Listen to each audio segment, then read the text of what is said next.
میرے انتہائی محترم بزرگوں، دوستوں، عزیزوں، اللہ تعالیٰ کی غیبی مدد سے ہی کام چلے گا۔ کام بڑا ہو یا چھوٹا، معمولی یا غیر معمولی، دین کا ہو یا دنیا کا ہو، کوئی کام اللہ کے فضل کے بغیر نہیں ہو سکتا۔ اگر محمد صلی اللہ علیہ وسلم ایک مٹھی مٹی لے کر دشمن کی طرف پھینکے، اتنے معمولی کام میں بھی اللہ تعالی فرما رہے ہیں کہ مٹی آپ نے نہیں پھینکی، اللہ نے پھینکی۔ میں ایک مثال کرا، ایک مٹھی مٹی آپ نے لے کر پھینکی دشمن کی طرف، تمام دشمنوں کی آنکھوں میں پہنچ گئی۔ اللہ نے فرمایا ما رمیت اذ رمیت۔ یہ بات کی تعلیم دینا ہے کہ کوئی کتنے بڑے کارنامے انجام دے لے، لیکن وہ اپنے آپ کو اس مدد کے آنے کا اپنے آپ کو ذریعہ نہ سمجھے، اور اللہ کے غیر کی طرف اللہ کی کسی ادنیٰ نعمت کو بھی منسوب نہ کرے۔ اللہ نے فرمایا ما رمیت اذ رمیت ولکن اللہ رمی۔ اس آیت نے اس بات کا بالکل انکار کر دیا ہے کہ کوئی شخص کوئی بڑے سے بڑا کارنامہ انجام لے کر بھی یہ نہیں کہہ سکتا کہ میں نے یہ کیا۔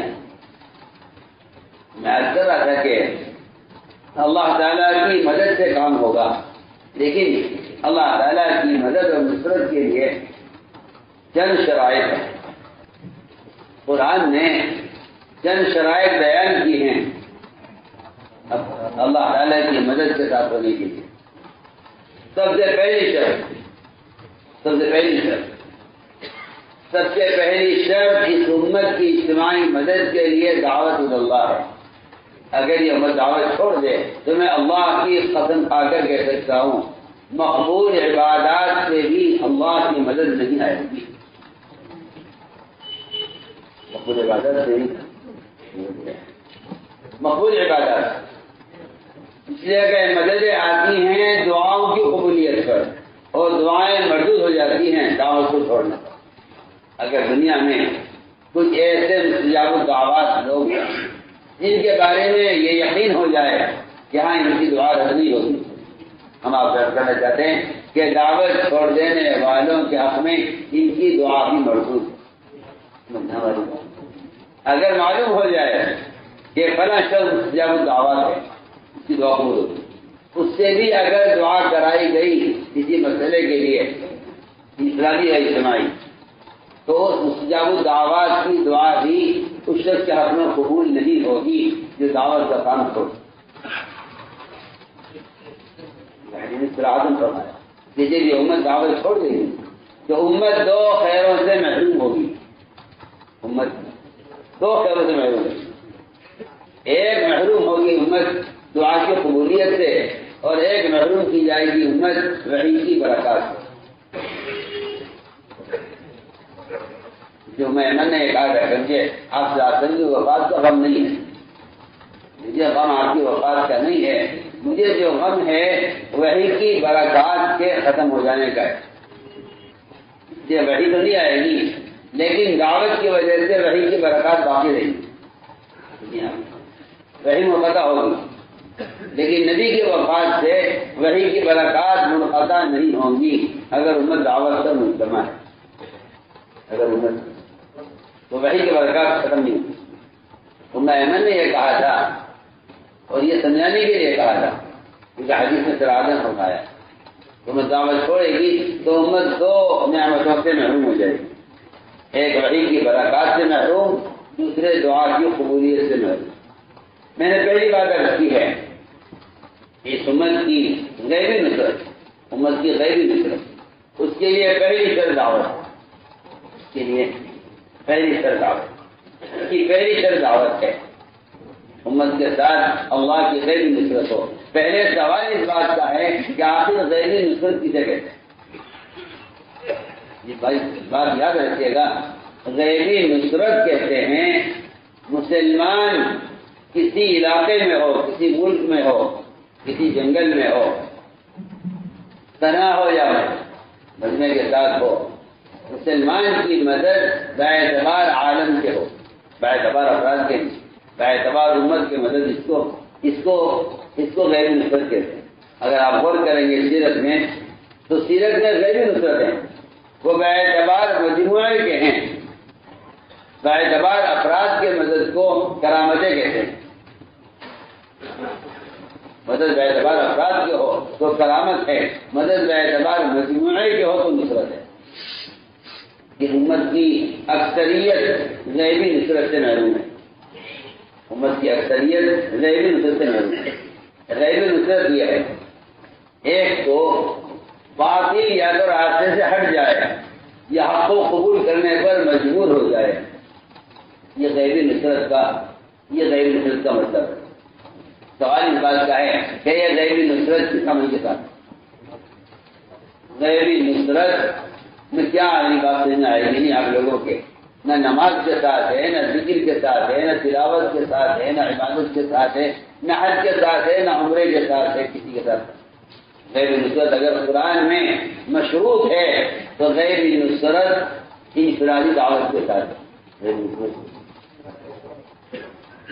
ایک صاحب نے اگر دعوت دی، اس نے جواب میں کہا کہ جس جا کی تم دعوت دے رہے ہو یہ کہیں کا ہے، تانبے کا ہے، پیتل کا ہے، لوہے کا ہے، اس لیے کہ جن کی نظروں میں شکلیں معبود بن جاتی ہیں وہ ان کو اللہ تعالی سے بالکل بے تعلق کر دیں۔ اس کا سوال یہ تھا، اس کو ذہن میں یہ تھا کہ معبود کسی شکل میں ہوتا ہے، اس نے جواب دیا، فرمایا پھر جا کر دعوت ہو، پھر جا کر دعوت۔ نے پھر یہ کہا کہ تمہارا معبود کس چیز کا ہے، لوہے کا ہے، پیتل کا ہے، تانبے کا ہے، کس چیز کا ہے؟ وہ واپس آئے، پھر جا کر دعوت ہے، پھر گئے، پھر جا کر دعوت۔ اس زمانے کے بیچارے ان پڑھ مسلمان، اس زمانے کا ان پڑھ مسلمان وہ یہ کہتے ہیں کہ یہ تو وہ دعوت ہے جو کفار کے لیے تھی۔ میں آپ سے پوچھنا چاہتا ہوں، اس زمانے میں آپ کو ایسے مسلمان ملیں گے جن کے دماغوں میں شیطان نے یہ سوالات پیدا کیے ہوئے ہیں اور وہ ذہنی طور پر مرتد ہیں، لیکن آپ اس بات کا یقین نہیں کرتے کہ آج بھی اللہ تعالیٰ کی غیبی نصرتیں اس پر نازل ہوں۔ آج یہ بات ختم کر دیتے ہیں کہ یہ اس زمانے کی بات ہے جس زمانے میں مسلمان نہیں تھے، غیر دعوت دی جاتی تھی۔ میں کہتا ہوں آپ غور کیجیے کہ ابتدا کتنا ہے۔ آپ صلی اللہ علیہ وسلم نے ان کو 3 مرتبہ روانہ کہ جاؤ پھر جاؤ پھر جاؤ پھر جاؤ، یہ نہیں فرمایا کہ تم بات پہنچا چکے ہو۔ تبلیغ کے بارے میں ایک غلط فہمی یہ پیدا ہو گئی ہے کہ ایک مرتبہ بات پہنچا دینے سے ذمہ داری ادا ہو جاتی ہے، جبکہ امام ابو حنیفہ کا مذہب یہ ہے کہ میدان قتال میں دعوت دینا مستحب ہے۔ دعوت واجبہ کے ادا ہونے کے بعد، دعوت واجبہ کے ادا ہونے کے باوجود میدان قتال میں دعوت دینا صرف امام صاحب کے نزدیک مستحب ہے۔ باقی امام کہتے ہیں اب دعوت دینے کی ضرورت نہیں ہے، دعوت دی جاتی ہے۔ امام صاحب کے نزدیک میدان قتال میں دعوت دینا مستحب ہے، تاکہ یہ بات صاف ہو جائے کہ ہماری آخری کوشش بھی ہماری آخر وقت میں بھی ہماری کوشش ان کو دعوت دے کر انہیں ہاتھ سے بچانے کی۔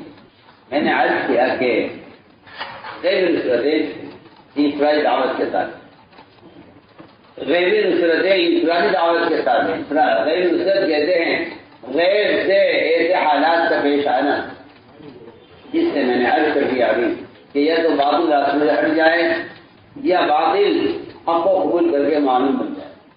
اس لیے آپ صلی اللہ علیہ وسلم کی سب سے زیادہ تھکا دینے والی جو محنت ہے وہ انفرادی دعوت ہے۔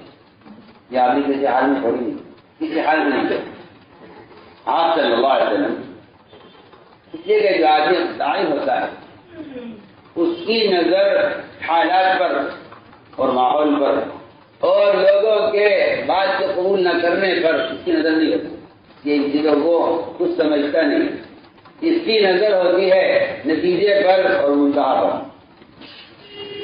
نظر ہوتی ہے نتیجے پر۔ اور میں عرض کر رہا ہوں پہلے سب سے پہلے کہ غیبی مددوں کے نزول کا سبب کیا ہے، اس کی نظر ہوتی ہے منتہا پر، اس کی نظر ہوتی ہے نتیجے پر، حالات کیسے بھی ہوں۔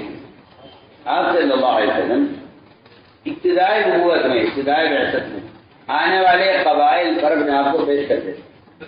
ہم یہ بات اس لیے عرض کر رہے ہیں کہ کمزور علاقے، ارتداد کے علاقے، دیہاتی علاقے، ان کے بارے میں ہم نے یہ سوچ لیا ہے کہ یہاں تو کام ہو نہیں سکتا۔ آپ صلی اللہ علیہ وسلم کے یہاں جب بھی کوئی ایسی کارگزاری آئی یہاں کام نہیں ہو سکتا۔ آپ صلی اللہ علیہ وسلم نے وہاں کے لیے صحابہ کو اس علاقے میں ڈال دیا کہ جا کے کام کرو۔ اور سر مثالے میں اجمیر کے علاقے ایک فرد صرف فرمایا اجمیر چلے جاؤ اور 6 مہینے کے بعد کارگزاری بھیجنا۔ ہم 6 مہینے کے بعد حالات کارگزاری پڑھ کر فیصلہ کریں گے کہ تمہیں اجمیر میں بھی کام اور کرنا ہے یا واپس آنا۔ کام کرو جا کے 6 مہینے کے بعد حال بتانا کیا۔ 6 مہینے کے بعد ان کا خط آیا، اس میں لکھا ہے کہ ابھی میرے ساتھ 3 آدمی ایسے ہو گئے ہیں جنہوں نے کام کرنا طے کر لیا، ورنہ یہاں کوئی استعفیٰ نہیں۔ انہوں نے کہا ٹھیک ہے کام کرتے رہو۔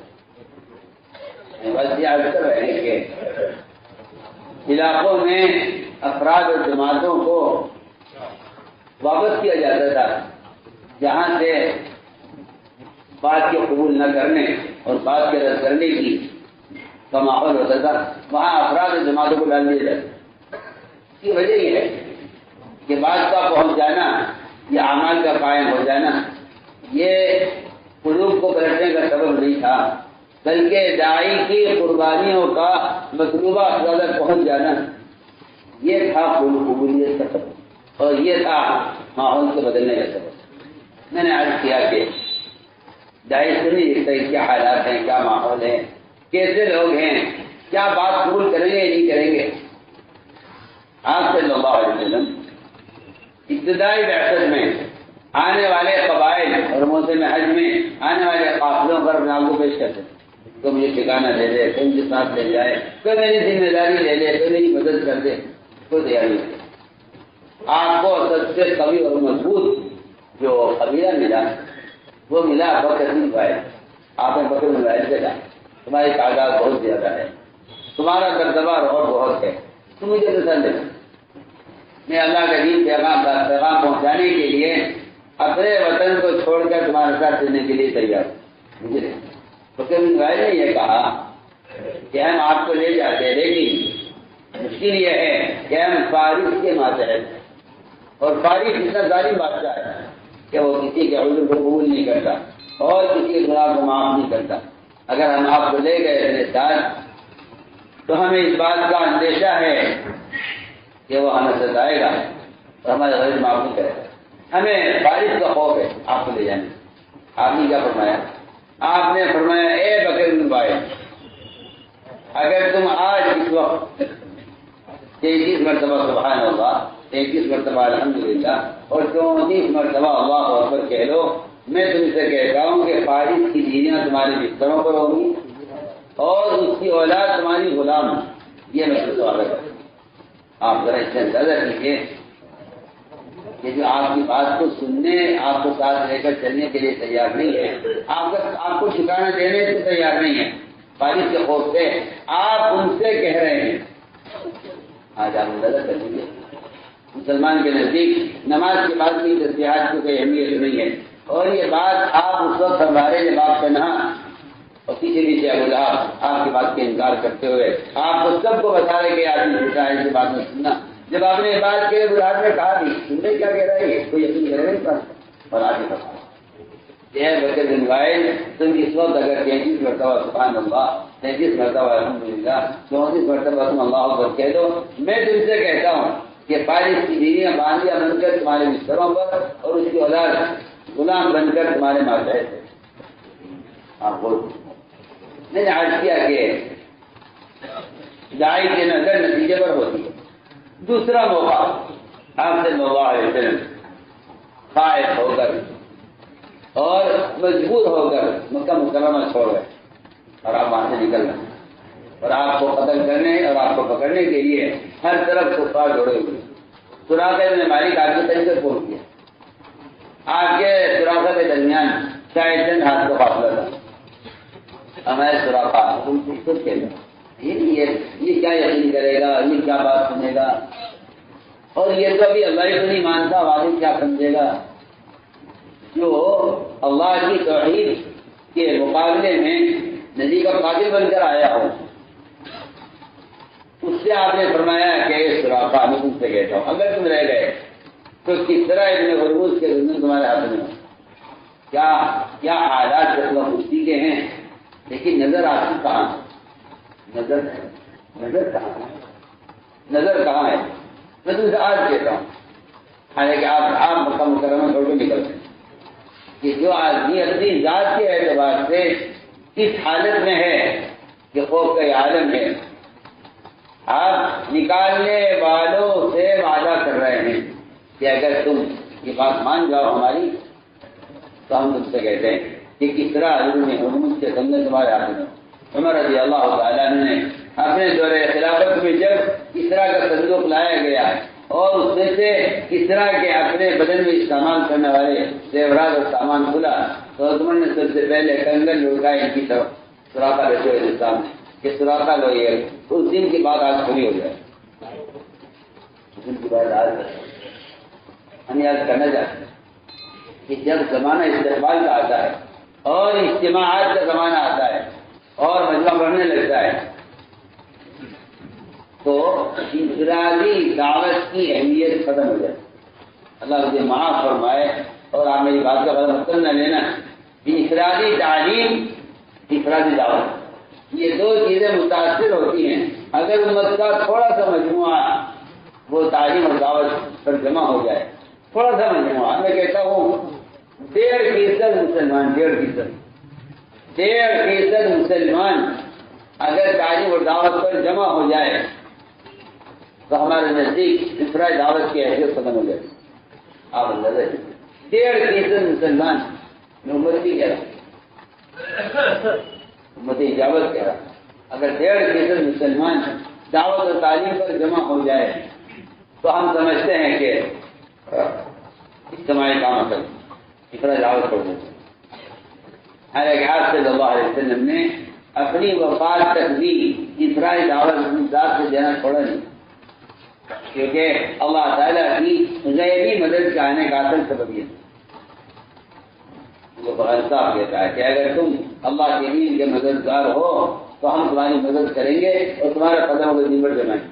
اکثر اصل کے غیبی مصر یہ انفرادی دعوت کے ساتھ آپ صلی اللہ علیہ وسلم سفر میں تھے، ایک فرد کو دیکھا گزرتے ہوئے کہاں جا رہا ہے، صحابہ آپ کے ساتھ تھے، چلو گھر جا رہا ہوں. اپنے فرمایا تمہیں خیر کی کام کی رغبت ہے کہ وہ کیا ہے کہ تم شہادتین گواہی دے دو.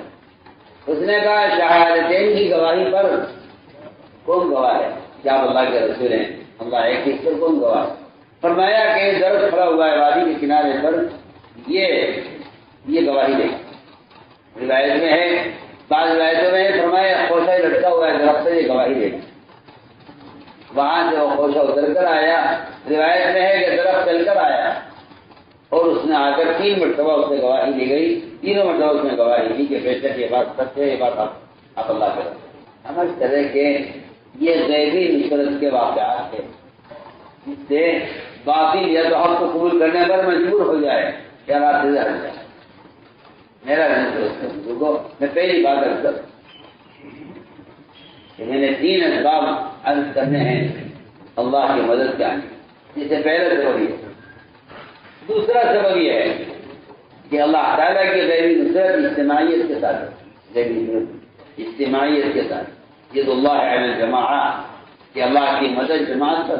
اور یہ بات سب کے ذہن میں رہے کہ اجسام کا جمع ہونا اجتماع نہیں، اجسام کا جمع ہونا اجتماع نہیں، اجسام کا جمع ہونا اجتماع نہیں ہے.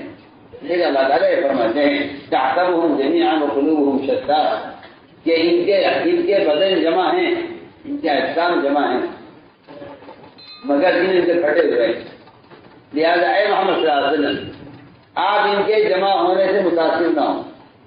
ہم کیا آپ سے عرض کریں، جس طرح اس زمانے کے مسلمانوں کو کفار کے جمع ہونے سے کوئی فکر نہیں کرنا چاہیے تھا. میں کہتا ہوں اس زمانے میں مسلمانوں کے جمع ہونے سے کفار کو بھی کوئی فکر نہیں، ہماری بات ہوتی ہے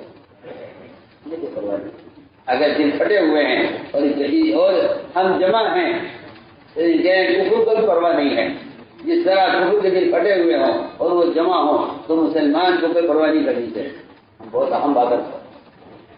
تو میں نے عرض کیا کہ دوسرا سبب اللہ کے وجہ جانے کا اجتماعیت ہے،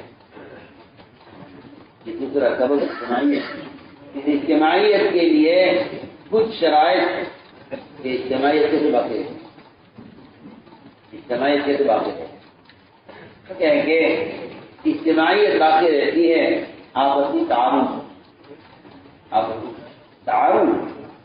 کا تعاون، ایک دوسرے کا خیر کام میں تعاون کرو، آپس کا تعاون یہ ہے اجتماعیت کے لیے ایک بڑا سبب۔ لیکن اس آپسی تعاون کے لیے سب سے بڑی رکاوٹ حسد ہوتا ہے، حسد معانی نہیں بنے، حسد ایک دوسرے کے تعاون سے روکتا ہے۔ جب یہ حسد آئے گا اہل حق میں تو یہ ایک دوسرے کے حق کے کام کی ترتیب بھی کرائے گا، تعاون تو بہت دور کی بات ہے، ہم بہت اہم بات ہے، تعاون تو بہت دور کی بات ہے، یہ تعاون کیا کرائے گا؟ یہ کہے کہ یہ حسد حق کی تردید کرائے گا، تردید کرائے گا، تائید نہیں کہ اسے کام کی تائید کرے، تو جب حسد آئے گا اور تعصب آئے گا تو یہ ایک دوسرے کے حقام کی تردید کرائے گا، ایک دوسرے کے حقام کی تردید کرائے گا، کہ یہ ایک دوسرے کام کی تائید نہیں کریں گے بلکہ ایک دوسرے کام کی تردید کریں گے، اور ایک دوسرے کے کام کا تعاون نہیں کریں گے بلکہ ایک دوسرے کے کام کو مقابلہ کریں گے، کام کا مقابلہ کریں گے، آپ غلط ہے لینا ہوگا، بلکہ میں تو بہت اچھی مثال دیا کرتا ہوں، میں تو یہاں تک عرض کرتا ہوں کہ جب حسد پیدا ہو جاتا ہے تو ایک دوسرے کے کام کے نقصان کو سوچنے لگتے ہیں، دوسرے کام کو نقصان کو اور ایک دوسرے کے نقصان سے خوش ہوتے ہیں، دوسرے کے نقصان سے خوش ہوتے ہیں۔ حالانکہ دین کے کام آپس کے تعاون سے ہوتے ہیں، دین کے کام آپس کے تعاون سے ہوتے ہیں کہ ایک دوسرے کے خیر کام معلوم بنا، وہ قرآن کا حکم ہے کہ نئے کاموں میں ایک دوسرے کا تعاون کرو، لیکن ان میں تقابل پیدا ہوگا۔ حالانکہ تقابل جو ہوتا ہے وہ تو دنیا کے کاموں کے لیے ہوتا ہے، کیونکہ دنیا کی ترقی اس کی حرکت کی طرف ہے تو یہ مقابلے سے ترقی کرتی ہے، دنیا کی ترقی حرکت کی طرف ہے اس لیے دنیا تقابل سے ترقی کرتی ہے، دین کی ترقی صحابہ کے دور کی ترقی سے ہٹنے میں ہے، اس لیے دین کی ترقی جو ہوگی وہ آپس کے تعاون سے ہوگی، تقابل سے نہیں، دین کی ترقی آپس کے تعاون سے، تو دنیا کی ترقی آپس کے تقابل سے، کیونکہ دنیا کو ہلاک ہونا ہے، دنیا کو ہلاک ہونا ہے۔ ہم نے عرض کیا کہ اس تعاون میں جو رکاوٹ ہے وہ حسد ہے، کیا ہے وہ حسد، ایک دوسرے کے تعاون سے روکتے ہیں۔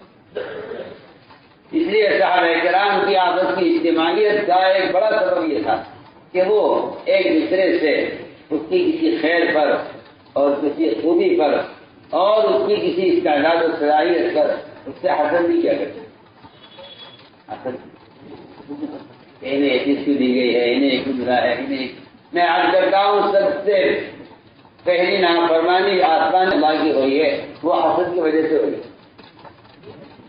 کہ آدم کو یہ درجہ کیوں، یہ آدم کو درجہ کیوں دیا جائے، یہ نہ ہے ہم پرانے ابلیس بننے کا جو سبب ہے۔ آج میں آپ سے کہتا ہوں اگر کوئی شیطان بننا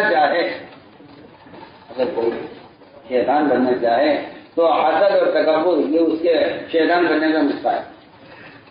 اگر کوئی شیطان بننا چاہے اصلی تو اس کے لیے دو چیزیں ہیں، حسد اور کبر۔ یہ شیطان بنا کہ حسد نے سجدے سے انکار کروایا، اس لیے ہم نے عرض کیا کہ صحابہ کرام کی بڑی صفت یہ تھی کہ اگر کسی کو کوئی فضیلت اور کسی کو کوئی سبقت حاصل ہو رہی ہے تو وہ اس پر اس کا حسد نہیں کرتے۔ آپ صلی اللہ علیہ وسلم نے ایک یمنی تلوار نکالی، بہت عمدہ تلوار تھی، فرمایا اس تلوار کو کون لے گا؟ تو صبح رضی اللہ کھڑے ہوئے تلوار کے میں مجھے بھی چاہیے، فرمایا تلوار کون لے گا؟ عمر کھڑے ہوئے یہ تلوار مجھے دی۔ دونوں پرانے، دونوں رشتے دار دونوں استعداد والے، دونوں کو نہیں۔ خیر سوال ہوا اس تلوار کو کون دے گا جو اس کا حق ادا کرے؟ یہ دونوں ڈر گئے، یعنی حق ادا کرنا تو ہمارے بس کی بات نہیں ہے، یہ دونوں کی جائے۔ ابو دجانہ نے پوچھا کہ اس کا حق کیا ہے؟ اس کا حق کیا ہے بتلائیے؟ آپ نے فرمایا کہ یہ مسلمان کو چھوئے گی نہیں، دشمن سے چوکے گی نہیں، یہ اس کا حق ہے۔ مسلمان کو دشمن سے وہاں مزاج یہ تھا کہ اگر کوئی کام کسی کو دیا جا رہا ہے تو وہ یہ سمجھتے تھے کہ کسی کے حصے میں کوئی کام آنا یہ اللہ تعالیٰ کی وہ تقسیم ہے جس میں مخلوق کو کوئی دخل نہیں۔ ہماری بات بہت توفیق ہے، یہ اللہ کی وہ تقسیم ہے جس میں مخلوق کو نہ کوئی دخل ہے نہ کوئی اختیار ہے، کچھ نہیں۔ مخلوق کو کوئی دخل ہی نہیں ہے، کوئی اختیار ہی نہیں ہے مخلوق، یہ اللہ تعالیٰ کی وہ تقسیم ہے۔ اور آپ یاد کریں کہ کسی کو اس کی کسی فضیلت اور اس کی کسی خیر پر حسد کرنا براہ راست اللہ کی تقسیم سے اختلاف کرنا ہے، اللہ کی تقسیم سے اختلاف۔ حسد کا ترجمہ یہ ہے، حسد کا مطلب یہ ہے اے اللہ تو نے فلاں کو چیز کیوں دی ہے؟ آپ اگر قرآن کی آیت پر غور کریں تو آپ کو حسد کا ترجمہ یہ ملے گا کہ آپ نے فلاں کو چیز کیوں دی ہے؟ ام یحسدون الناس علی ما آتاهم اللہ من فضلہ، اس کا ترجمہ یہ ہے کہ کہہ رہا ہے کیا ان کو اس بات پر حسد ہے کہ اللہ نے ان کو عزت کیوں دی ہے؟ اور ہم آپ کے درمیان میں عرض کر دیتے ہیں کہ یہ بھی ایک فتنہ اور آزمائش ہے، یہ بھی ایک فتنہ اور آزمائش ہے کہ لوگ یہ کہہ کر پیچھے ہٹ جائیں کہ یہ فلاں کام فلاں کو کیوں دیا گیا ہے۔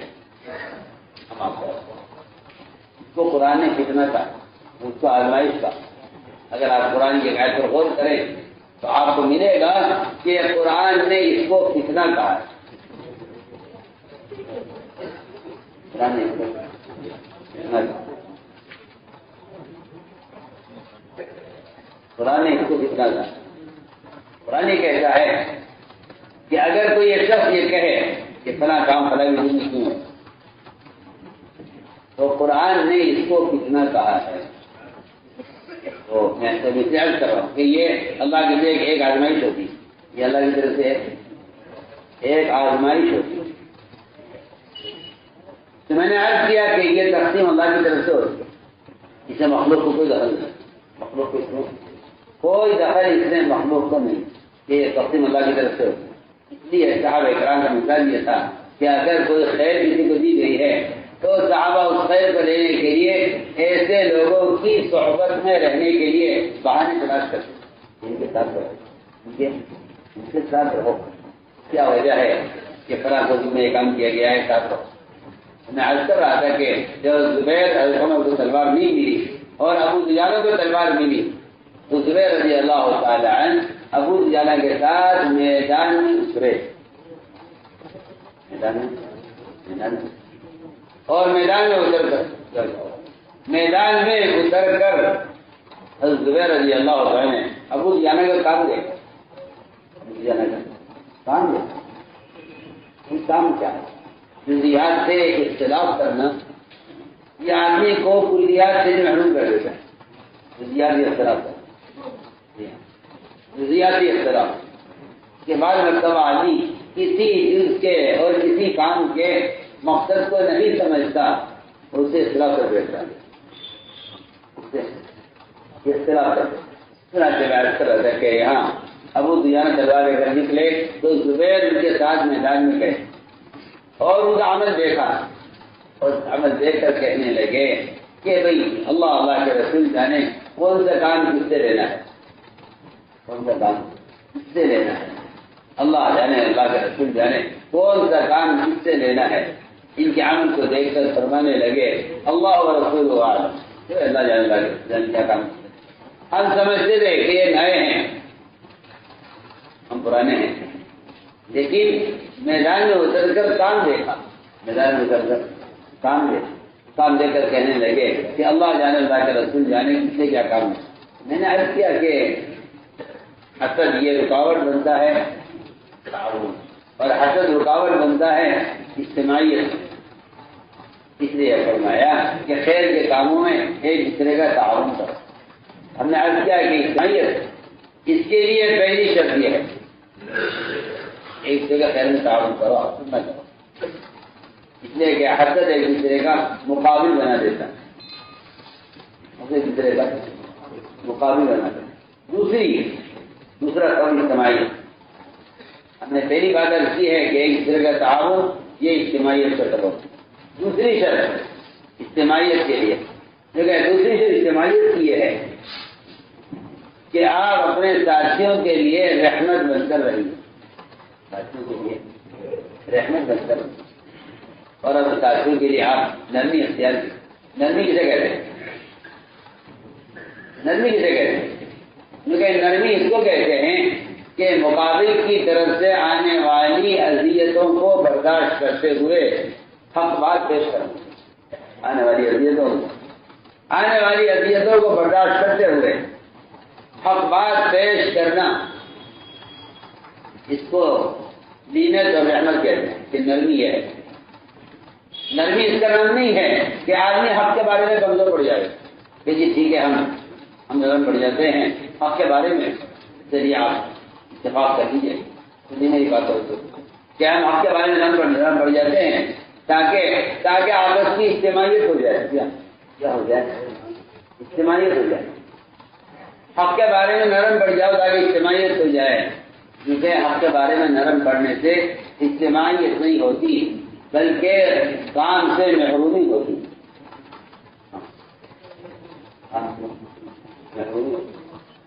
اس کو نرم پڑنا نہیں کہتے، اس کو نرم پڑنے کے لیے کہ آپ حق کو چھوڑ دیں۔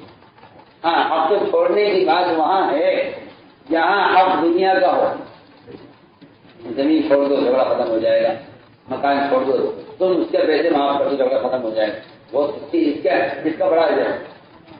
لیکن تم حق چھوڑ دو، چل یہ حق چھوڑ دینا مداحنت ہے، حق بات کو چھوڑ دینا مداحنت، حق بات کو چھوڑ دینا مداحنت۔ عبداللہ بن زبیر رضی اللہ تعالیٰ ان کو اس پر مجبور کیا گیا کہ آپ ناحق پر سے اتفاق کریں،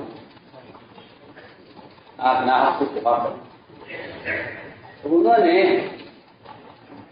نے یہ فرمایا جواب ولا علیم لغیر الحق اسأله حتى يلين بضرس ما بغي حجر، ولا علیم لغیر الحق اسأله حتى يلين بضرس ما بغي حجر۔ فرمایا کہ یہ تو ہو سکتا ہے، یہ تو ممکن ہے کہ چبانے والے کی داڑھ میں پتھر نہ پڑ جائے، لیکن یہ ممکن نہیں ہے کہ ناحق بات کو قبول کر لیا جائے۔ یہ تو ہو سکتا ہے کہ پتھر نہ پڑ جائے چبانے والے کی داڑھ میں، لیکن یہ نہیں ہو سکتا کہ حق کے بارے میں مسلمان نظر پڑ جائے۔ اور اس کی وجہ کیا ہے؟ اللہ اکبر، حضور اکرم صلی اللہ علیہ وسلم نے بچنا لگوایا، اس سے آپ صلی اللہ علیہ وسلم کی شجاعت کا اندازہ کر سکتے ہیں، آپ کی شجاعت کا اندازہ کر سکتے ہیں۔ آپ نے پچنا لگوایا، اور پچنا لگوایا تو اس کا خون نکلا، وہ آپ نے عبداللہ بن زبیر کو دیا کہ عبداللہ اس کو لے جاؤ اور ایسی جگہ لے جا کر اس کو دفن کر دو جہاں نہ کسی جانور کا منہ لگے اور نہ کسی کا اس کو وہاں تک پہنچے، اس کو لے جا کر کسی جگہ دفن کر کیا واپس آئے۔ فرمایا عبداللہ کیا خون کا؟ کہ جی میں نے ایسی جگہ محفوظ کر دیا ہے جہاں کسی کی پہنچ نہیں، جہاں پہنچ نہیں، ایسی جگہ رکھا ہے۔ فرمایا عبداللہ ایسا معلوم ہوتا ہے تم نے خون پی لیا ہے، کیا اس کو پی لیا؟ میں سمجھتا ہوں کہ آپ کے چند قطرے خون کے جو پسینے میں نکالے گئے تھے ادھر کا پی لینا یہ ہے اس بہادری اور شجاعت کا سبب۔ یہ گولا باری ہو رہی تھی بیت اللہ پر اور یہ نماز پڑھ رہے تھے، یہ اس سے متاثر نہیں ہوتا، اور یہ پڑھا کہ میں حق کے بارے میں نرم پڑ جاؤں یہ نہیں ہو سکتا، میں ناحق مطالبے پر راضی ہو جاؤں یہ نہیں ہو سکتا، یہاں تک کہ جبانے والے کی داڑھ میں پتھر نرم پڑ جائے، بلا علی حتیٰ علی لذت سے معبود ہے۔ یہ شجاعت اور استقامت یہی چند خطروں کا اثر ہے، جو پسرے کا خون آپ کا نکالا گیا اور حضرت نے اس کی پی کر محفوظ کر لیا. فرمایا تم نے خود کیا محفوظ کر لیا؟ تم نے تو جہنم کی آگ سے اپنا بدن محفوظ کر لیا. صحیح بات ہے کہ جس بدن کے اندر آپ وسلم کے خون کے قطرے داخل ہو گئے ہوں جہنم کی آگ اس کو چھوڑے تو ان کو ہی نہیں، تم نے تو انتظام کر لیا اپنا. تو میں نے عرض کی ہے ایک بات کہ نرمی کہ اذیتوں کو برداشت کرتے ہوئے حسن اخلاق سے حق کو پیش کرتے، اسے کہتے ہیں نرمی. اسے کہتے ہیں کہ اذیتوں کو برداشت کرتے ہوئے حسن اخلاق کے ذریعے عمل کو پیش کرتے، اس کو نرمی کہتے ہیں. اس کو غالب صاحب احمد کا اسے آپ صلی اللہ علیہ وسلم نے نہ ماننے والوں سے مقابلہ نہیں کیا. نہ ماننے والوں کا اگر کسی نے آپ کے اسلام کا انکار بھی کر دیا اور کہہ دیا میں اسلام کو نہیں کروں گا، فرمایا رہو میں دین کا، ہم تو تمہیں مزدور نہیں کرتے اسلام کے. اس لیے اسلام تلوار سے قائم نہیں ہوا، اسلام تلوار سے قائم نہیں ہوا نہ ہوگا. آپ صلی اللہ علیہ وسلم نے جس نے بھی کہا نبی پر ہمیں رہو میں دین، لیکن اس نے یہ کہا کہ میں آپ کے دین میں رکاوٹ بنوں گا، میں رکاوٹ کرنے والوں کی مدد کروں گا. میں نے عرض کیا کہ اس رحمت اور اس نرمی کا کیا مطلب ہے؟ اس کا مطلب یہ ہے کہ جب ساتھیوں سے غلطی ہو جائے، بے ہو جائے تو ان کے ساتھ معاملہ شفقت کا کرو اور ان کے ساتھ معاملہ مذاکرے کا کرو، معاہدے کا نہیں. ہمارے یہاں غلطی پر مذاکرہ ہے کہ اگر غلطی ہو گئی ہے صحیح بات کا مذاکرہ ہو. اس لیے کہ آدمی غلط جب کرتا ہے آدمی جب غلط باتوں کے تذکرے زیادہ ہوں اور خیر کے اور کرنے کاموں کے تذکرے ختم ہو. یہ فرمایا کہ نفع تذکیر میں ہے، تنقیر میں نہیں. نفع کس میں ہے؟ تذکیر. ہمیں نظر آتا ہے نفع تنقیر میں، ان کا انکار کرو، ان کا انکار کرو، ان کا انکار کرو، ان کا انکار کرو. یہ حالانکہ تنقیر میں نفع نہیں ہے. قرآن کہہ رہا ہے تذکیر میں نفع ہے. نفع تذکیر میں، ذکر پہ میں ذکر تنفع المؤمنین، کیا ان کو یاد دلائیے، ان کو یاد دلائیے، ان کو یاد دلائیے. یہ نفع تذکیر میں. یہ فرمایا کہ بے وصولی کرنے والوں کے ساتھ کیا معاملہ کیا جائے. یہ مستقل ایک سنت میں ایک بات ہے یہ، اور یہ مستقل اس کی تعلیم دی گئی کہ غلطی کرنے والے کے ساتھ کیا معاملے سے، غلطی کرنے والے کے ساتھ کیا معاملہ کیا جائے، اس کی مستقل تعلیم دی گئی کہ غلطی کرنے والے کے ساتھ کیا معاملہ کرنا سنت ہے. غلطی کرنے والے کے ساتھ 3 کام کیے جائیں گے. غلطی کرنے والے کے ساتھ 3 کام کیے جائیں گے. پہلا کام جو کیا جائے گا اس کے ساتھ شفقت کا، جے گا سزا اور مشقت یہ آدمی کو گناہ میں پختہ بناتی ہے. یہ تعلیم کا طریقہ نہیں ہے. تعلیم کا ہر چیز. پہلا معاملہ شفقت کا، پہلا معاملہ شفقت کا کیا جائے گا بڑی سے بڑی غلطی کرنے والے کے ساتھ، تاکہ وہ یہ سمجھ لے کہ میری اصلاح کرنے والا مجھ سے محبت کرتا ہے. پہلا کام کیجیے کہ غلطی کرنے والے کے ساتھ معاملہ شفقت کرو. آج صلی اللہ علیہ وسلم کی مسجد میں ایک شخص نے پیشاب کیا. صحابہ دوڑے پیشاب روکنے کے لیے، جسے پیشاب رکواؤ، کیونکہ ابھی پیشاب کے چند خطرے آئے ہیں. اگر پیشاب پورا کرے گا تو مسجد ناپاک زیادہ ہوگی، لہذا اس کو کا پیشاب روکا جائے. آپ نے فرمایا کہ ارے ارے ارے کیا کر رہے ہیں، اسے پیشاب کرنے لگے. مسجد کا ناپاک ہونا معمولی بات ہے. مسجد کا ناپاک ہونا معمولی بات ہے ایک مسلمان کو تکلیف دینے کے مقابلے. یہ بات حدیث سے ثابت ہے اور یقینی بات ہے کہ ایک مسلمان کا درجہ بیت اللہ سے اونچا ہے. تو پھر ایک مسلمان سے مسجد افضل کیسے ہو سکتی ہے؟ ایک مسلمان کا مقام بیت اللہ سے ایک مسلمان کا مقام بیت اللہ سے اعلیٰ ہے اور ساری دنیا کی مسجدیں بیت اللہ کے کعبے بیت اللہ سے ادنا ہے. فرمایا کہنے کے ساتھ فرق ہے. یہ معاملہ کیا شفقت کا. اور اگلا کام یہ کیا آپ نے کہ اس کی غلطی کو ساتھیوں کی نظر میں چھوٹا بنایا، بڑا نہیں. اس کی غلطی کو چھوٹا بنایا، اس کی غلطی کو تاجر کی نظر میں چھوٹا بنایا، یہ کوئی بات نہیں۔ پیشاب بھیجے نا مسجد میں اس نے، ایک ڈول پانی کا یہاں بہا دو، اور اس کو بلا کر آپ نے فرمایا کہ مسجدیں وہ پیشاب بہانے کے لیے نہیں، بلکہ عبادت کے ذکر تلاوت کے لیے۔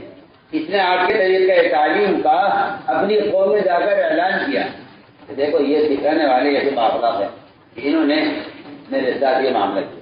تو میں نے آج کیا پہلا کام شفقت کا، دوسرا کام اس کے ساتھ اس کی بےوسوری کو چھوٹا بنایا، تیسرا کام یہ کیا کہ اس کو تعلیم دی ہے صحیح بات۔ دیکھو یہ بات اس سے آپ تنقید پر آ جائیں کہ نہ اس کے لیے تعلیم ہو سکتی ہے، نہ تذکر ہو سکتی ہے، نہ آپ اس کو سکھلا سکتے ہیں، نہ یاد دلا سکتے ہیں، کچھ نہیں کرتے۔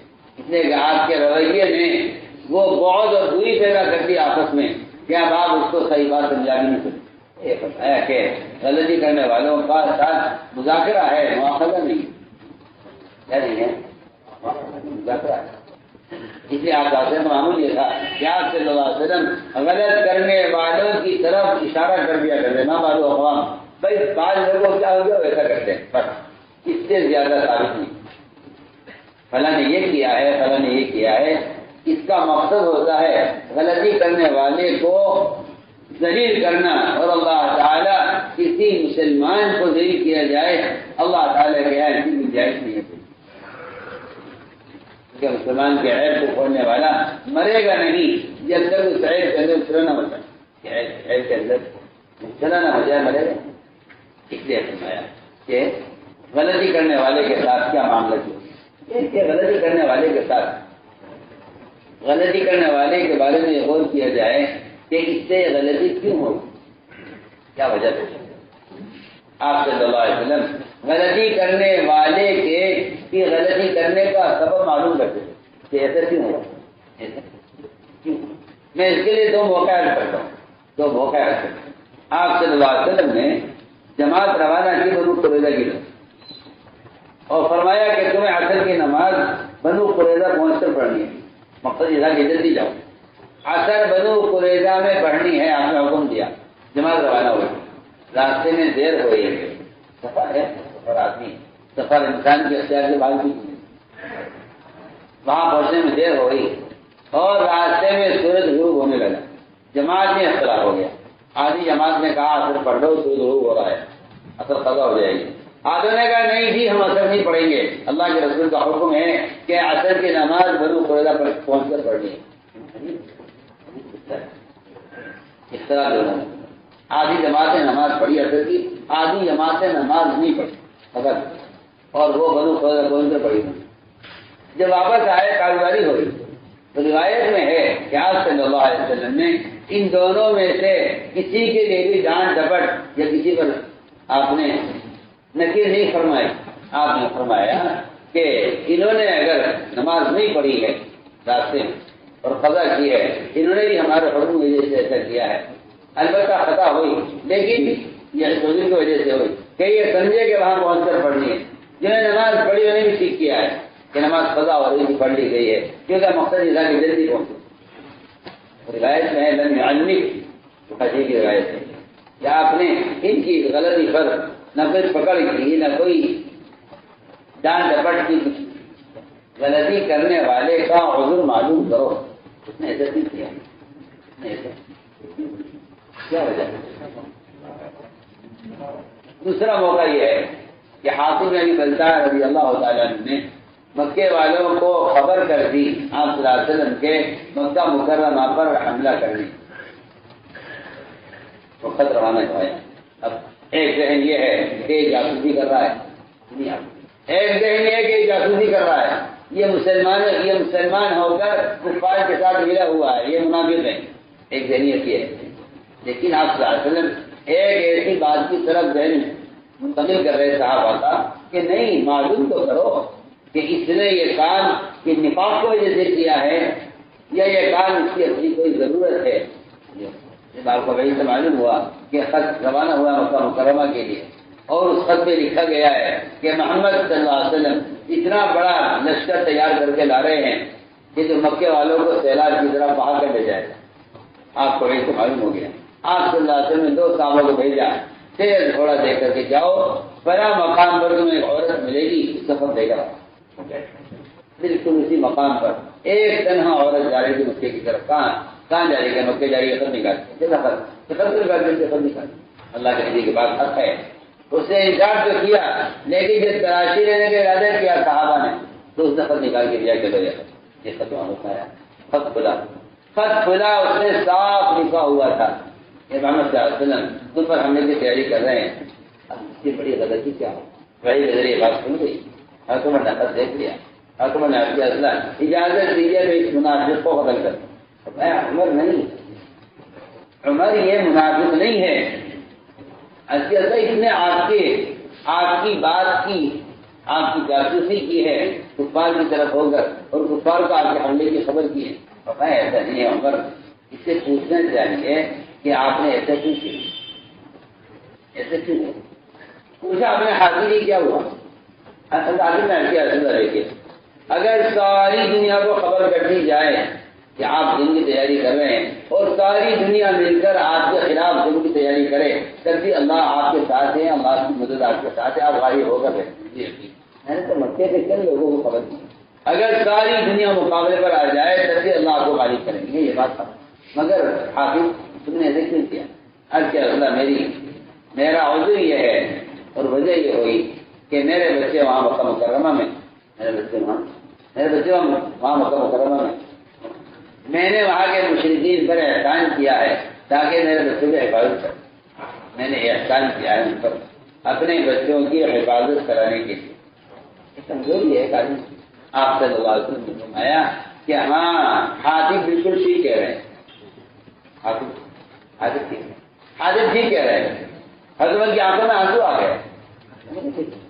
اس شخص نے جو نقصان پہنچانا چاہا، اگرچہ وہ خط نہیں پہنچ سکا مشرکین تک، لیکن اس نے جو نقصان کا ارادہ کیا ہے آپ صلی اللہ علیہ وسلم کی وسعت قلبی اور آپ کی نرم مزاجی، آپ نے اس عمر کو قبول کر لیا. کیا ٹھیک ہے؟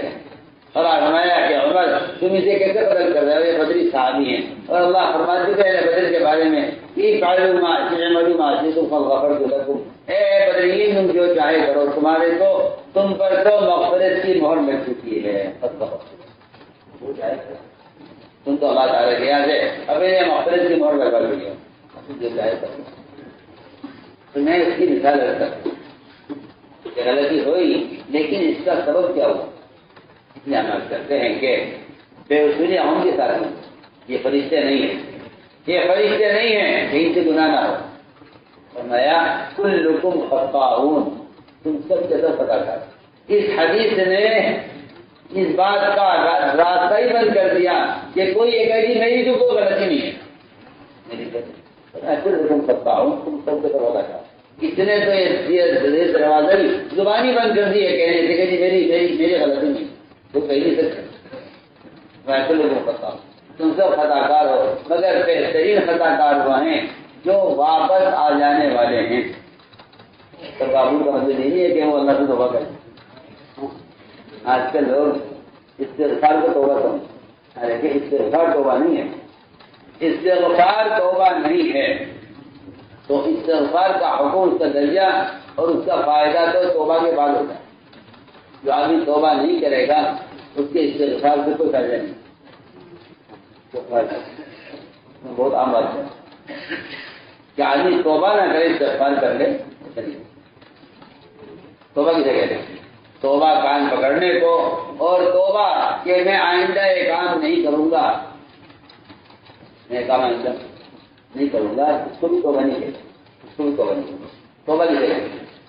توبہ کہتے ہیں وہاں واپس چلا جانا جہاں سے آدمی ہٹا ہے. توبہ رجوع کو کہتے ہیں. توبہ رجوع کو توبہ کہتے ہیں. توبہ رجوع کو کہتے ہیں. آئبون تائبون، آپ اصول کہتے تھے جب آپ مدینہ واپس آتے تھے. تائب کہتے ہیں واپس آنے والے، تائب کہتے ہیں واپس آنے والے کہ واپس ہو جاؤ. واپس آنے والے کو تائب کہتے ہیں. جب یہ واپس آ جائیں گے اور ان میں اپنے غلطی کا احساس ہوگا تو اس احساس کے بعد اللہ تعالیٰ متوجہ ہوں گے ان کی طرف. لیے تو یہ ہے وہ استغفار. یہ ہے استغفار. ثم تاب علیہم لیتوبوا کہ پھر اللہ متوجہ ہوں گے ان کے رجوع کو قبول کرنے کے لیے اگر یہ رجوع کرتے ہیں. یہ ہے ترتیب. ثم تاب علیہم لیتوبوا. یہ قرآن نے اس توبہ کو خوب اچھی طرح سمجھا کر بیان کیا. وعلی الصراط الذین خلفوا یہ کہیں کہ جو پیچھے رہ گئے وہ نہیں نکل سکے پھر اللہ نے ان کے معاملے کو مؤخر کر دیا. تو ان پر 3 حالتیں گزری کہ زمین تنگ ہو گئی اس کی وسعت کے باوجود اپنی ذات سے ان کو وحشت پڑے رہی اور یقین ہو گیا اس بات کا کہ اللہ کے سوا کوئی پناہ کی جگہ نہیں. یہی کہتے ہیں کہ غلط کرنے والے کو امید دلاؤ. غلط کرنے والے کو امید دلاؤ. غلط کرنے والے کو امید دلاؤ. غلط کرنے والے کو امید دلاؤ. اور اللہ تعالیٰ کسی کو کوئی اگر گزر جائے پیچھے رہ جائے اور اس کے لیے کوئی آدمی کوشش کرے اس کے لیے کوشش کرے کیونکہ اللہ تعالیٰ کو تو کسی مشرک کے لیے بھی استغنا نبی کا اللہ تعالیٰ کے یہاں پسند نہیں ہے. کسی نبی کا مشرک سے استغنا کرنا بھی اللہ کو پسند نہیں ہے. تو خیر کسی مسلمان کا مسلمان سے استغنا ظاہر کرنا کیسے اللہ کو پسند ہوگا؟ ہم کچھ کہہ رہے ہیں مشرک سے استغنا. ارے اگر آپ مشرک سے استغنا کریں تو پھر آپ اس کی ہدایت سے کیسے بنیں گے؟ نبی مستغنی نہیں ہو گئے مشرک مستغنی ہوگا. اما من استغنا فانت له صدقہ. آپ غور کیجیے استغنا سے اس کا کام ہے مشرک کا کام ہے استغنا. استغنا مشرک کا کام ہے مومن کا کام استغنا نہیں ہے. مشرک ایمان مومن سے مستغنی ہوگا لیکن مومن مشرک سے مستغنی نہیں ہوگا. جب مومن مشرک سے مستغنی نہیں ہو سکتا تو مومن سے مستغنی ہو سکتا ہے. عمر رضی اللہ تعالیٰ نے کہا کسی نے فلاں شخص نے مدینہ چھوڑ دیا ہے وہ نظر نہیں آ رہا. وہ فلاں آدمی کہاں نظر نہیں آ رہا کہ جی وہ آپ یہ کام کر نہیں رہا وہ تو بحرین چلا گیا ہے اور وہاں شراب پینے لگا ہے آپ بھول جائیے اس کو اب وہ آپ کے کام کر نہیں رہا ہے. فرمایا کہ نہیں ایسا نہیں ہو سکتا. اپنے ساتھیوں کو جمع کیا سب کو جمع کر کے سب کو دعا میں مشغول کیا. میں تم دعا مانگو سب مل کر میں زخم لکھتا ہوں. تم سب دعا مانگو میں زخم لکھ رہا ہوں. نہ خط میں کوئی بیان نہ کوئی تقریر نہ کوئی ترغیب کچھ نہیں. ایک قرآن کی آیت لکھ کر بھیجے سب نے اس جوان کو جس نے مدینہ چھوڑ دیا تھا اور بحرین جا کر شراب پینی شروع کر دی تھی. اس شرابی آدمی کو خط لکھا اور خط کے اندر قرآن کی آیت لکھی حامین تنزیل کتاب من اللہ العزیز العلیم غافر الذنب وقابل التوب شدید العقاب قابل للتوب لا الہ الا هو الیہ المصیر. صرف اتنی آیت لکھ کر گئی. لیکن دوسرا کام یہ تھا کہ اس کی واپسی کے لیے ساتھیوں کو جمع کر کے اجتماعی دعا کرائی. اور یہ آپ جیسے خط ملا اس کو اچھا اللہ معاف کرنے والے ہیں عذاب بھی دینے والے ہیں اور پلٹ کر اللہ کی اجازت اور پھر ایسا نہیں ہے. اتنا خط پڑھتے ہی گناہ سے توبہ کی اور فوراً مدینہ عرض کرا کہ ایسے واقعات بہت عمر رضی اللہ تعالیٰ اس فکر میں رہتے تھے جو پیچھے رہ گیا ہے اس کو ساتھ کیسے لایا جائے اور اس کا پاؤں پھسل گیا ہو اس کو سہارا کیسے دیا جائے. پر یہ آپ واقعات کر عمر رضی اللہ تعالیٰ نے عیاش بن ابی ربیعہ اور ایسے ساتھیوں کے لیے مدینہ منورہ سے خط لکھا تھا اور خط میں آیت لکھی تھی کہ اللہ تعالیٰ کی رحمت سے کوئی مایوس نہ ہو اللہ سارے گناہوں کا بخشنے والا ہے. میں عرض کر رہا ہوں یہ واقعات یہ بتانے کے لیے ہے کہ یہ موقع ساتھیوں کے ساتھ نرمی سے پیش آنے اور انہیں سہارا دینے کے ہوتے سہارا دینے کے نرمی سے پیش آنے کے. ہم نے عرض کیا کہ یہ ہے کہ ساتھیوں کو لے کر چلا جائے ساتھیوں سے استغنا ظاہر نہ کیا جائے. ہم نے ایک بات کی ہے کہ اجتماعیت کا ایک سبب کیا کہ غلط کرنے والے کے عذر کو قبول کیا جائے. عذر کرنے والے کے عذر کو قبول کر لیا تو وہ سمجھ لے گا کہ جو میری غلطی کو کے باوجود جو قبول کر رہے ہیں یہ مجھ سے محبت کرتے ہیں یہ مجھ سے محبت کرتے ہیں. سمجھتے تھے اگر تم کسی کو غلطی پر ٹوکنا چاہتے ہو تو اس کے لیے 3 شرطیں. پہلی شرط یہ ہے کہ اس کی غلطی کو دیکھ کر اس کے اتنے قریب ہو جاؤ کہ وہ تمہاری بات کو قبول کرنے کو تیار ہو جائے۔ دوسری شرط یہ ہے کہ اس کی اس غلطی کا کسی سے تذکرہ نہ کرو، اس فرد کو بتلاؤ جس سے غلطی ہوتی۔ اگر تم اس کی غلطی کا تذکرہ دوسرے سے کر رہے ہو تو تم فساد چاہتے ہو، اصلاح نہیں چاہتے۔ اور تیسری شرط یہ ہے کہ جس غلطی پر تم کسی کو ٹوکنا چاہتے ہو تم تنہائیوں میں اللہ کے سامنے اس کے لیے رو چکے ہو اور بابا اللہ سے دعا کر چکے ہو کہ اللہ اس کی غلطی کو ختم کر۔ جس کی انگلیوں کے درمیان سارے قلوب ہیں اس سے تو ہم کہتے ہیں، اور وہ شخص جس کا دل خود اس کے اپنے اختیار میں نہیں ہے اس سے کہتے ہیں کہ بابا مسئلہ کیجیے، یہ اس سے کہیں گے، لوگوں سے کہیں گے اس کی اصلاح کرو۔ اور جس ذات کے اللہ تعالیٰ کی انگلیوں کے درمیان سارے قلوب ہیں، یہ زیادہ کہتا ہے۔ میں آپ سے اللہ کی قسم کھا کر کہتا ہوں، جو شخص کسی فرد کے لیے تنہائیوں میں رونا چکا ہو ایک مدت تک، اگر وہ اس کو غلطی سے ٹوکنے جا رہا ہے تو یہ اللہ اس سے اصلاح کا کام دیں گے۔ اللہ تو یہ دیکھیں گے کہ اس نے اس کی اصلاح کے لیے تنہائی میں کیا دعائیں کی۔ آپ دیکھیں محمد صلی اللہ علیہ وسلم امت کی ہدایت کے لیے بھیجے گئے ہیں۔ آپ کی تنہائی کی دعائیں ستانے والوں کے لیے کتنی مشکل دعائیں ہیں۔ ابو جہل کے لیے کیا دعائیں ہیں، عمر کے لیے کیا دعائیں ہیں، ابو طالب کے لیے کیا دعائیں ہیں۔ ہم نے عرض کیا کہ غلطیاں ہوں گی لوگوں سے، لیکن اصلاح کا طریقہ کیا؟ ایک بات کیا تو ہم نے عرض کیا کہ یہ اجتماعیت کے اسباب اور اللہ تعالیٰ کی مدد چاہنے کے لیے یہ بنیادی شرط ہے۔ اس لیے فرمایا کہ نرم ہو کر رہو اور ساتھیوں سے درگزر کرتے رہو اور تنہائیوں میں ان کے لیے اللہ سے استغفار کرتے رہو۔ تو یہ تنہائی میں ان کے لیے اللہ سے استغفار کرو۔ اور چوتھا کام یہ بتایا گیا تھا کہ آپس کی اجتماعیت کے لیے مشورے کو لازم پکڑنا، مشورے کو لازم پکڑنا، لیکن تمام غیبی نصرتیں اگر آپ سیرت میں غور کریں گے، بڑی بڑی نصرتیں آپ کو ملیں گی مشورے کے ساتھ، بڑی بڑی نصرتیں۔ خندق میں سارے مدینے کا کھانا، جو کھانا ایک آدمی یا دو آدمی یا بہت اگر گنجائش نکالی جائے تو 3 آدمی کھا سکتے ہیں، ورنہ آج دو آدمیوں کا کھانا سارے اہل مدینے کے لیے کافی ہے۔ یہ خندق کی یہ برکت، صحابہ کرام کا چٹان پر جمع ہو جانا اور اجتماعی طور پر آ کر آپ سے درخواست کرنا اور آپ کا خود میدان میں اترنا، یہ ساری نصرت اور مدد کی ہے۔ اور آپ اصل میں چٹان توڑتے ہوئے مدائن کے شہر اور خیبر کے پہلات کے فضا میں خوشخبری نہیں آ سکتی۔ وجہ کیا ہے؟ یہ وجہ یہ ہے کہ بڑی بڑی نصرتیں آپس کی کہ مشورے کے ساتھ اسے فرمایا کہ نبی کا حکم ہے کہ نبی جان سے مشورہ کیجیے، آپ مشورہ کیجیے، وشاورہم فی الامر، ان سے اس بارے میں مشورہ کیجیے۔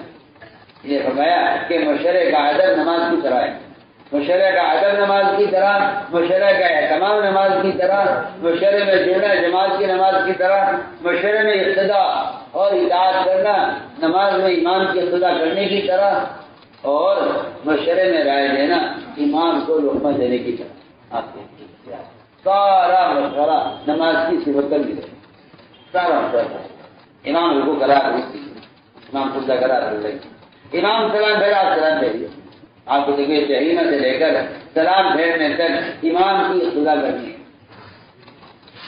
اور اگر آپ کو کوئی امام نہیں ہے اور آپ بغیر امام کے 1 لاکھ آدمی نماز پڑھ رہے ہیں تو اس کو جماعت کی نماز نہیں کہا جائے گا، اگر کہ آپ کا رکوع سجدہ قومہ قاعدہ ان 1 لاکھ آدمیوں کا ایک ساتھ ہو رہا ہو، سب نے ساتھ سلام پھیرا ہو، سب نے ایک ساتھ نماز شروع کی ہو، تب بھی آپ کہیں گے یہ جماعت کی نماز نہیں ہے۔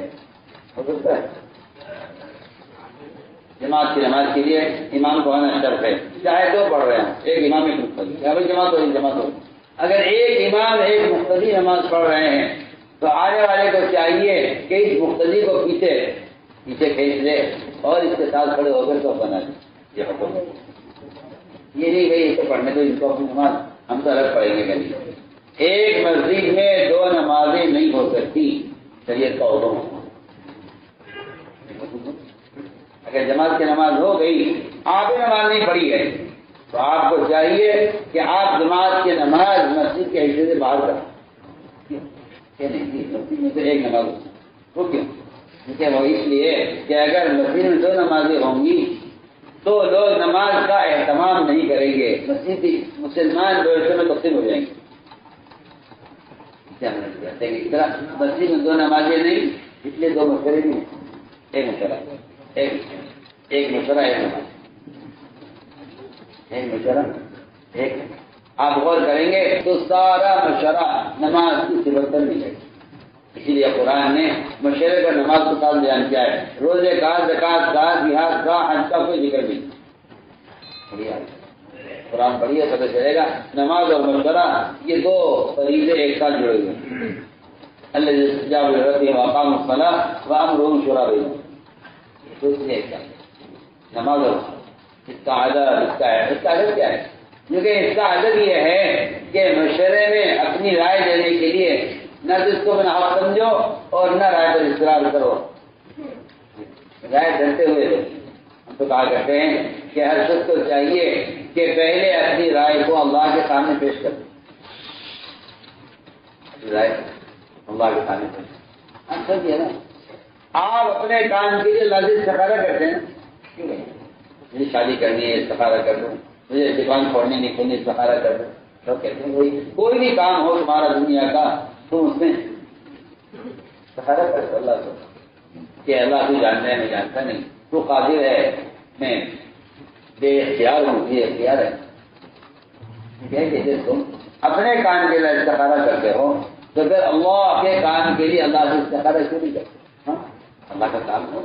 ایک بات ذہن میں آ رہی ہے، کیا کریں؟ سچے مشورے میں کہا آگے رکھیں کہ نہیں، تنہائی میں اللہ کے سامنے رکھو. اے اللہ میں یہ سوچ رہا ہوں اگر اس میں خیر ہے تو اس بات کو مشورے میں کہلوا دے، اور اگر اس میں خیر نہیں ہے تو مجھے بلا دے. ہم کیا کرتے ہیں کہ سارے کام کا وقار مشورے میں ہے. جس طرح اسلام کا وقار نماز میں شبی کہا کرتے تھے کہ ان کی نماز دیکھ کر ان کے اسلام کا وقار نظر آتا ہے.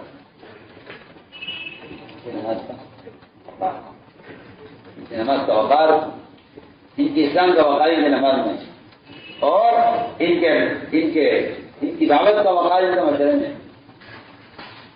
جو جاسوس آتے تھے باہر سے وہ آپ صلی اللہ علیہ وسلم کے مشورے کو دیکھ کر حیران ہوتے.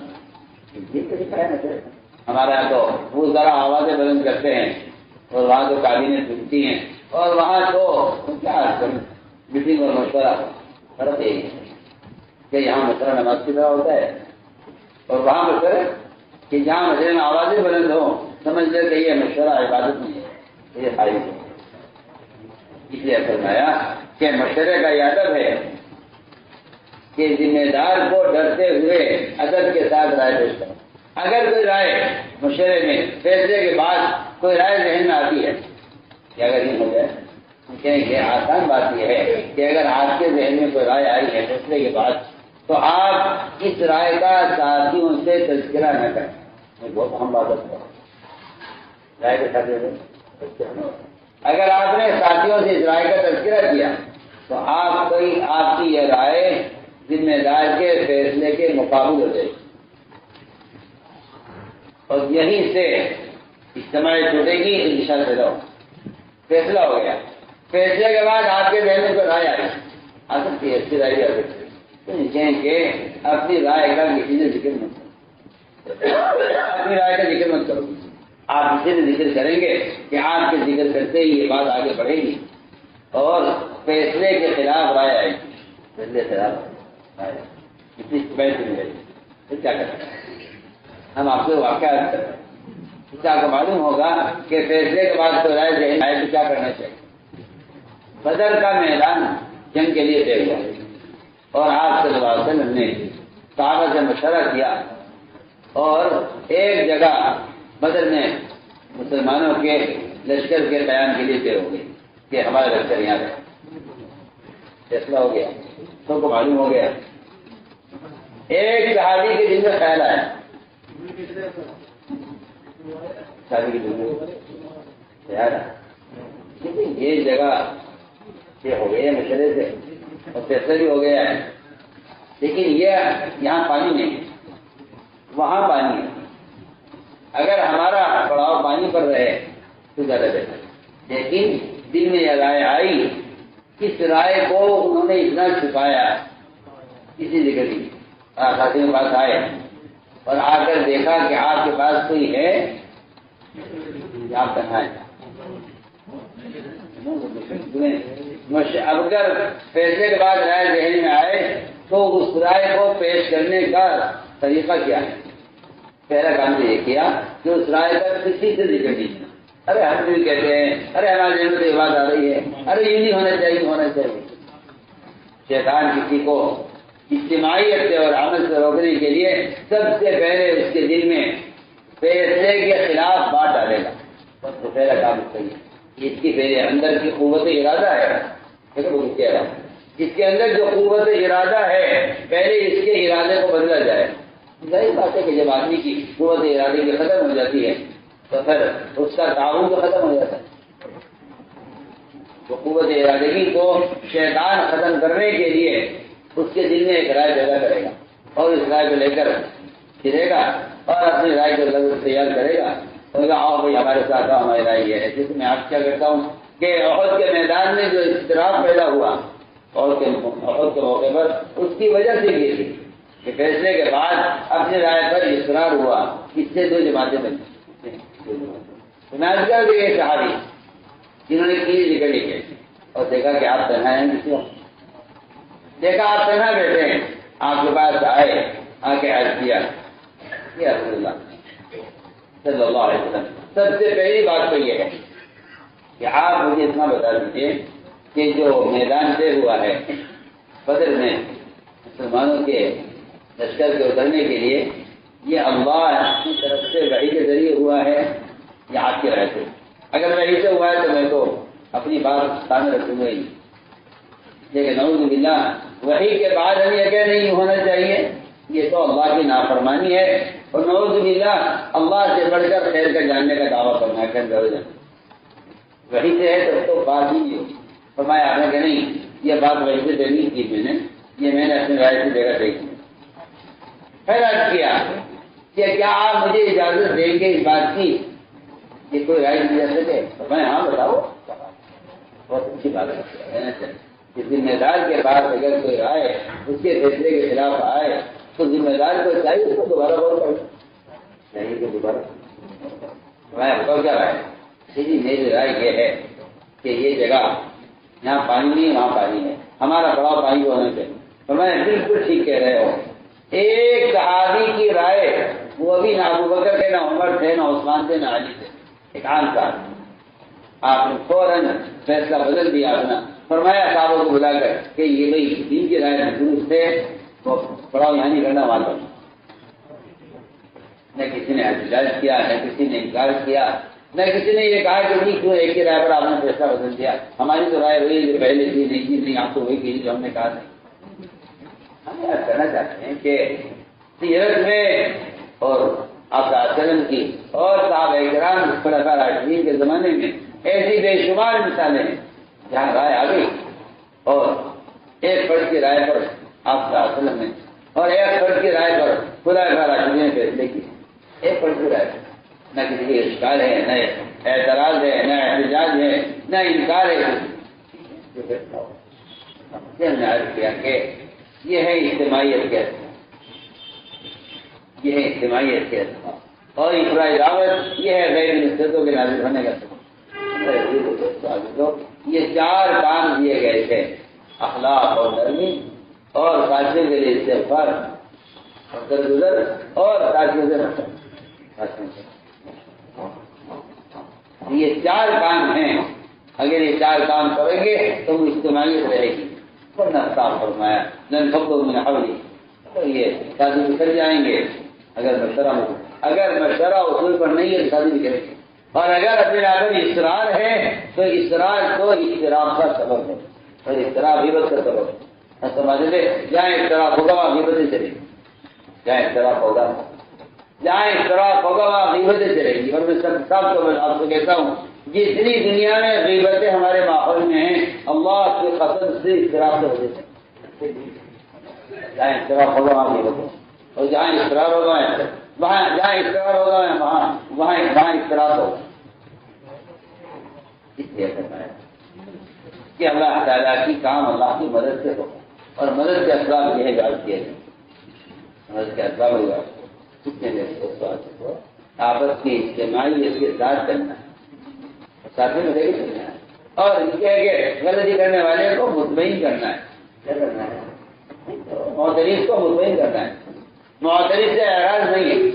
جو آپ سمجھتے ہیں نا عاجز جاہلی کہ جاہل سے منہ پھیر لو نہیں، وہ عاجز عن الجاہلی کہ جاہل سے آپ منہ پھیر لیں نہیں. یہ تو کوئی ثابت نہیں.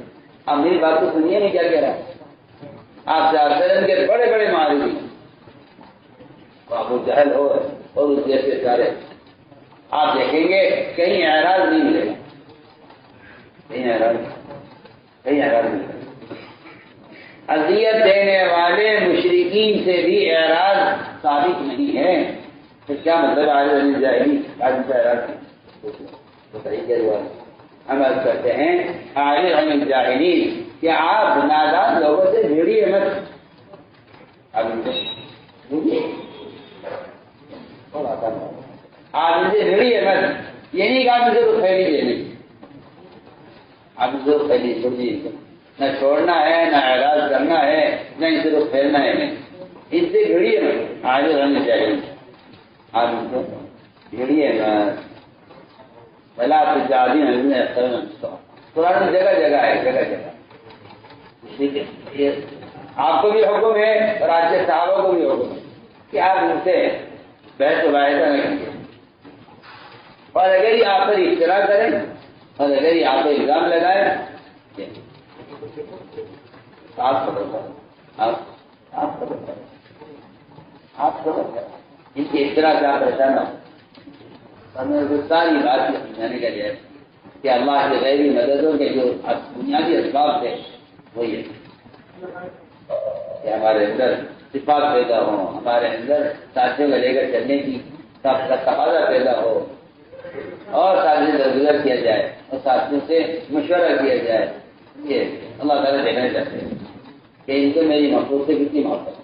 میری مقصود سے میرے ساتھیوں پورا مجمع اس کا عزم کرے کہ انشاءاللہ ہمیں اس کام میں صحابہ کی سیرت کو دیکھنا ہے. صحابہ کی سیرت کو دیکھو. زمانہ کیا ہے اور مزاج کیا ہیں اور حالات کیا ہیں. یہ زمانہ ضابطہ نہیں. سیرت اور تھوڑا حدیث سے ظاہری ضابطہ ہے. اے بھائی یہ کون یہاں دے ابھی آ جاؤ میرے ساتھ. یہاں جاؤ. ہاں آپ آ جاؤ. یہاں بیٹھ جاؤ. آ جاؤ یہاں آ جاؤ. سر آپ کی تشکیل کریں. تو میں عرض کر رہا تھا کہ یہ ٹھیک بات. اس لیے آپ اپنی اجتماعیت کے ساتھ کرو اور وہ ساتھ قلبی اختیار کرو. کیا ہاں وہ ساتھ قلبی اختیار کرو. آ جاؤ آپ ادھر آ. مجھے آپ کو وہی اپنا فون کرو اور اٹھا لو. تو میں عرض کر رہا وہ ساتھ قلبی اختیار کرو. میری بات توجہ کریں. دنیا میں جتنے فرقے بنے ہیں تنگ دلی سے بنے ہیں. سمجھ رہے ہیں؟ دنیا میں جتنے فرقے بنے ہیں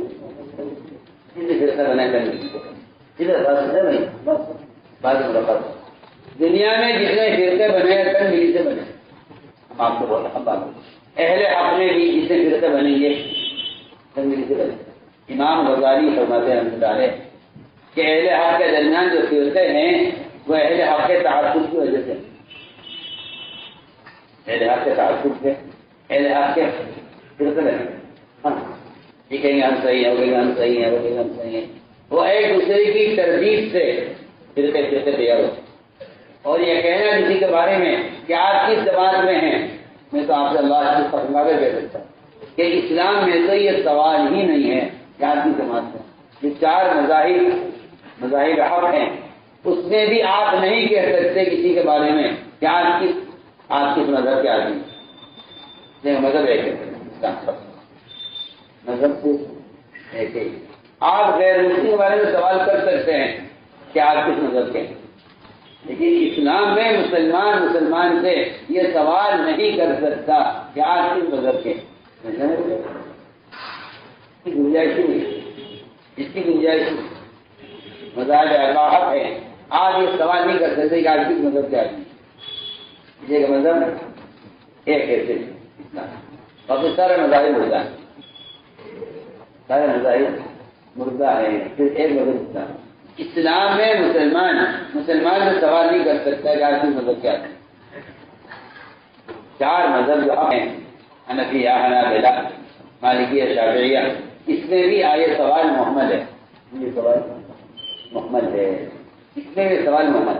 آپ کو جہاں الگ الگ طریقہ عبادت کے ہیں، الگ الگ طریقہ شریعت متعین کیے ہیں، وہاں سوال نہیں کر سکتے آپ کہ آپ کی مذہب کے آدمی ہمیں کس مذہب کا آدمی.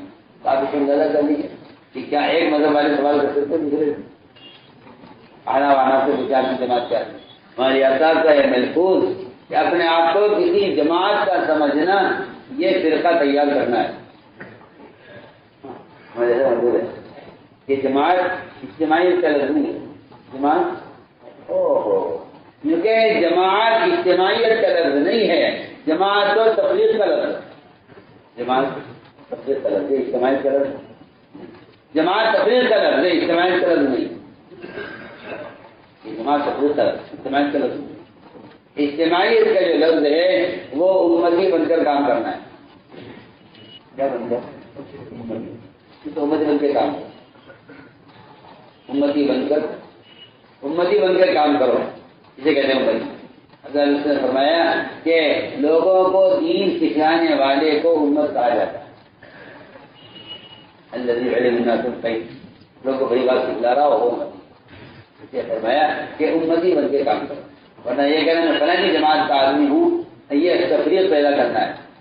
یہ تفریق پیدا کرنا اور کسی کو حقیق سمجھنا، دیکھیں کسی کو حقیق سمجھنا یہ تو اپنے آپ کو اسلام سے محروم کرنے کا سبب. اسلام سے محرومی کا سبب ہے کسی کو حقیق سمجھنا. اسلام سے محرومی کا سبب. آپ سے اپنی امت بنائی ہے. اس امت بنانے میں آپ صلی اللہ علیہ وسلم نے اجنبی لوگوں کو اپنوں سے آگے رکھا ہے. اجنبی لوگوں کو حضرت عمر، حضرت علی ان لوگوں میں سے تھے جو آزان چاہتے، وہ حسین کے اذان چاہتے تھے. حضرت عمر اپنے لیے موضوع بننا چاہتے، لیکن بلال کو موضوع بنایا. تو نہ ان کی زبان کے ہیں، نہ ان کے رنگ کے ہیں، نہ ان کی قوم کے ہیں، نہ ان کے قبیلے کے، ان کے ملک کے بھی نہیں، تاکہ معلوم ہو کہ سب سے بڑا اذان جو اعزاز کا کام ہے وہ دیا گیا ہے ایک اجنبی آدمی. کیونکہ اس سے امت بنے گی. اس سے امت بنے. جماعت کا امت کا مؤذن بلال اور جماعت کا امیر اسامہ. نہ عمر عمارت کی ہے، نہ شجر عمارت کی ہے. بہت سارے جب آئے تھے مریم وغیرہ بچپن میں آدھی جیسے نکلی تو ان کے چہرے پر داغ پڑ گئے. ناک پھیلی چپتی تھی، بد شکل، کالا رنگ، لیکن اہتمام اتنا تھا. اسامہ کا اہتمام اتنا تھا. آپ نے عائشہ سے کہا کہ عائشہ دیکھ کے گر گیا اسامہ اور اس کی پیشانی سے خون بہ رہا ہے اور ناک بھی بہ رہی ہے، ذرا کپڑا لو، ذرا صاف کرو، منہ صاف کرو، اس کا خون صاف کرو. حضرت عائشہ کہتی ہے مجھے بڑی گھن آئی کہ میں کیسے صاف کروں، اتنا گندا منظر ہے، ادھر ناک بہ رہی، ادھر خون بہ رہا. حضرت عائشہ نے انکار کر دیا. نہیں کر سکتی، مجھے گھن آ رہی ہے، ناگواری ہو رہی ہے. آج سے عائشہ کے دل میں حضرت اسامہ کی محبت پیدا کرنے اور اس اجنبی آدمی سے کراہیت کو ختم کرنے کے لیے آپ نے اپنے ہونٹوں سے ان کا خون چوسا، بتانے کے لیے کہ ہمارے یہاں اجنبی آدمی کا کیا مقام. اپنے ہونٹوں سے اس کا خون چوسا. آپ اس کا خون چوستے تھے، کلی کرتے تھے، خون چوستے تھے، کلی کرتے، یہاں تک خون اٹھیا. سر آپ نے ناک صاف کی. منظر دیکھ کر میرے دل سے ان کی نفرت ختم ہو گئی. میرے انتہائی محترم بزرگوں